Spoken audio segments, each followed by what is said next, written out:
They will be satisfied. तो भीष्म कहते हैं कि यज्ञ में, पूजा में अगर आप वेजिटेबल्स देंगे, घास फूस, फल, चावल देंगे, तो हमारे बाप दादा, हमारे पुरखों 1 महीने तक संतुष्ट रहेंगे। कितने महीने तक? 1 महीने तक। अगर आप मच्छी देंगे तो 2 महीना, अगर गोश्त देंगे तो 3 महीना, खरगोश देंगे तो 4 महीना, बकरी देंगे तो 5 महीना, सूअर देंगे तो 6 महीना, अगर परिंदा देंगे तो 7 महीना, हिरन देंगे तो 8 महीना। ये कंटिन्यू होता है, मेन्यू होता है ना, होटल का मेन्यू, उस तरीके से कंटिन्यू होता है। और आगे लिखा गया है अगर आप भैंस देंगे तो 11 महीना, अगर गाय देंगे तो पूरे 1 साल। कौन कहता है? भीष्म कह रहा है युधिष्ठिर से, महाभारत अनुशासन पर्व चैप्टर नंबर 88। मैं हवाला दे रहा हूं, आप ये नहीं कहना जो जाकिर भाई कुछ भी कह रहा है दिमाग से, मैं हवाला दे रहा हूं, ये आपके किताबों में लिखा हुआ है। उसके आगे लिखा हुआ है कि अगर आप राइनोसेरस देंगे, राइनोसेरस, तो हमेशा के लिए संतुष्ट रहेंगे। ऐसे कई चीजें हैं। वजह क्या थी कि हिंदू लोग शाकाहारी बन गए, कई हिंदू लोग। इसकी वजह यह है कि कई हिंदू लोग अहिंसा की तरफ जा रहे थे, वो बाकी मजाहिब से मुतासिर होके, मिसाल के तौर पे जैनिज्म में है कि आपको जानवर नहीं खाना चाहिए, और अगर उनसे पूछेंगे क्यों नहीं खाना चाहिए, तो वो कहते किसी भी जीव की हत्या करना गलत है। और भाई साहब भी मुंडी हिला रहे, मैं भी इसको मानता हूं। अगर कोई भी इंसान बिना किसी जीव की हत्या किए जी सकता है तो मैं नंबर 1 हूंगा, number 1। Doctor Zakir Naik number 1 होंगे, क्योंकि मैं डॉक्टर हूं, मैं जानता हूं। लोग कहते हैं कि जानवर को खाना मतलब जीव की हत्या करना। ये पहले जमाने के अंदर जब साइंस टेक्नोलॉजी नहीं बढ़ चुकी थी तो उस टाइम लोग शायद इसे मानते थे। आज साइंस टेक्नोलॉजी बढ़ चुकी है, हम जानते हैं कि इवन जो प्लांट्स है, जो फल है और जो पौधे हैं, उनके पास भी जान है। तो आपकी लॉजिक फेल हो गई।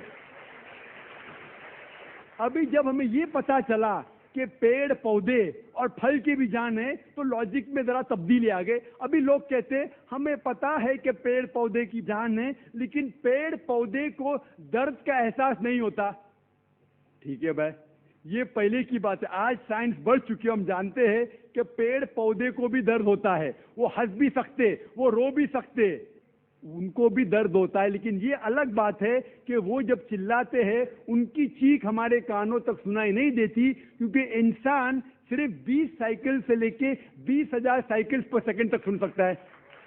इसके ऊपर, इसके नीचे इंसान सुन नहीं सकता। क्योंकि हम पेड़ पौधे की चीख नहीं सुन सकते, उसका मतलब ये नहीं कि हम उनकी हत्या कर सकते। एक शख्स था जो मुझसे बहुत बहस कर रहा था। वो जाकिर भाई, मैं मानता हूं कि पेड़ पौधे की जान है, पेड़ पौधे को दर्द होता है, लेकिन ये जानवर के 5 सेंसेस है, 5 समझ है। ये पेड़ पौधे के 2 या 3 कम है, सिर्फ 3 सेंसेस है। तो इसीलिए जानवर को कत्ल करना बड़ा गुनाह है, पेड़ पौधे को कत्ल करना कम गुनाह है। तो मैंने कहा कि मिसाल के तौर पे बहस के लिए मान लो आप सही है, फॉर सेक ऑफ आर्ग्यूमेंट, बहस के तौर पे मान लो आप सही है। तो मैंने उनसे कहा आपका अगर भाई पैदा होता है गूंगा और बहरा, 2 सेंसेस लेस, ना वो सुन सकता है ना बोल सकता है, उसके बाद अगर वो बड़ा होने के बाद कोई आके उसका कत्ल करता है, तो आप जाके जज से कहेंगे मी लॉर्ड, कातिल को कम सजा दो क्योंकि मेरे भाई के 2 सेंसेस कम थे।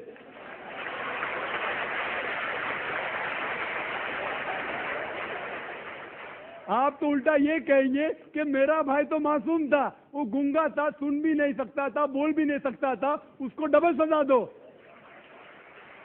यहाँ जज हजरत बैठे हुए इधर। लेकिन इस्लाम में ऐसा नहीं होता है कि 2 सेंसेस कम 2 सेंसेस ज्यादा।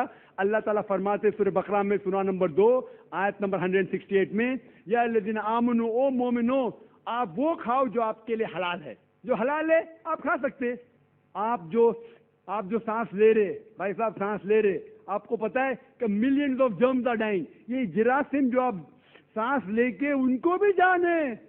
आप अगर 5 मिनट तक सांस नहीं लेंगे आप मर जाएंगे। हर मिनट में आप हत्या कर रहे हैं, आपको पता है। लेकिन ये जो जानवर है, पेड़ पौधे है, जिरासिम है, ये आलमी भाईचारे में नहीं आते।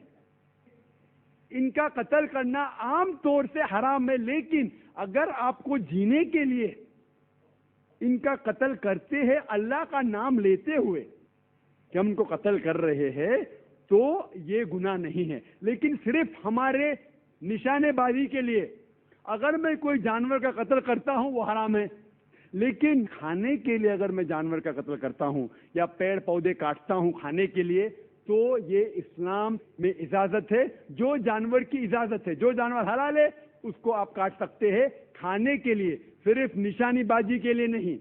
तो आप देखेंगे आम हिंदू के जो है ना आलमी भाईचारे, उसके अंदर पेड़ पौधे भी आपके भाई है, जानवर भी भाई, जो इस्लाम में नहीं। इस्लाम में आलमी भाईचारे के लिए हर इंसान आपका भाई है, भले अमेरिका में हो, इंडिया में हो, यूके में हो, काला हो, गोरा हो, वो आपका भाई है। लेकिन जानवर आपके भाई नहीं है, लेकिन जानवर का भी हुकूक कुरान और हदीस में दिया गया है। लेकिन जो जानवर की इजाजत दी गई है खाने के लिए, उनको हम खा सकते। होप ये जवाब आपके लिए काफी है। जी हम सबसे पहले तो मैं एक डॉक्टर होने के नाते आगरा में आपका हार्दिक स्वागत करती हूँ कि इतना ज्ञान है आपको कि आपने सभी धर्मों की किताबों का अध्ययन किया। मेरा नाम डॉक्टर R.K. वर्मा है। यहाँ पे मैं वर्मा नर्सिंग होम के नाम से अपना नर्सिंग होम चलाती हूँ, और ये हॉल जो है मेरे पतिदेव की देन है। जब वो मेयर थे आगरा के, तो उस समय उन्होंने बनवाया था। आज जो जिसमें इतने लोग यहाँ सब बैठे हुए हैं। मेरा एक छोटा सा सवाल है और बहुत दिनों से घुमड़ता है अंदर कि आप सब लोग हर साल अपना एनुअल फंक्शन जो है मक्का मदीना मनाने जाते हैं, तो वहाँ हिंदू को, ईसाई को और धर्मों के लोगों को क्यों नहीं जाने की इजाज़त है? जैसे आप लोग जाते हैं, क्या हम लोग नहीं जा सकते वहाँ पे? वो हमारे लिए भी तो एक तीर्थ स्थान है। जब आप हिंदू मुसलमान में कोई फर्क नहीं समझते, तो फिर वहाँ जाना हमारे लिए प्रोहिबिटेड नहीं होना चाहिए।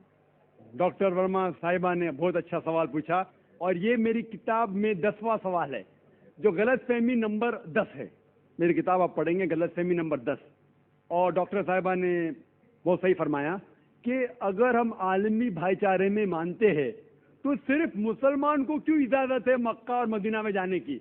गैर मुस्लिम हिंदू और सिख और ईसाई को क्यों इजाजत नहीं है? बहुत अहम सवाल। इसका जवाब है कि हर देश के अपने अपने रूल्स और रेगुलेशन होते हैं। मिसाल के तौर पे मैं हिंदुस्तानी हूं, लेकिन मुझे कुछ हिंदुस्तान के इलाके में जाने की इजाजत नहीं है, जिसे कहते हैं कैंटोनमेंट एरिया। सिर्फ मिलिट्री के लोग, सिर्फ वो लोग जो देश की हिफाजत में लगे हुए हैं, वो लोग वो कैंटोनमेंट एरिया में जा सकते।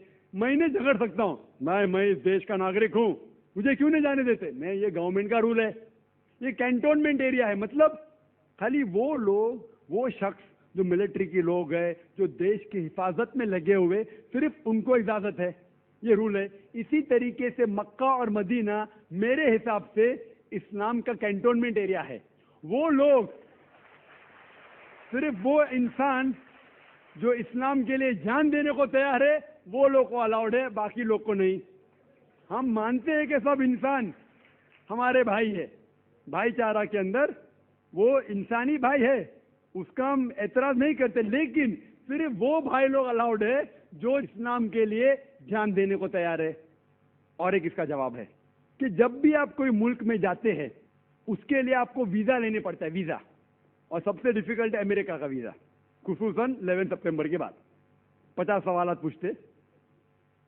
जब मैं सिंगापुर में पहली बार गया था, वहां इमिग्रेशन फॉर्म पे लिखा था कि डेथ टू ड्रग ट्रैफिकर्स, जो भी ड्रग से पकड़ा गया उसे सजाए मौत। अगर मुझे सिंगापुर में जाना है तो मुझे ये तस्लीम करना पड़ेगा कि अगर मेरे पास ड्रग्स है तो मुझे सजाए मौत होगी। मैंने कहा सजाए मौत, इतना खतरनाक सजा, नहीं मानते तो सिंगापुर में आना ममनू। तो आप अगर सिंगापुर का वीजा लेते, आपको तस्लीम करने पड़ेगा कि ड्रग वाले को सजाए मौत। इसी तरीके से मक्का और मदीना जाने का वीजा है। आप सिर्फ अपने जबान से कहो ला इलाहा इल्लल्लाह मोहम्मद रसूलुल्लाह,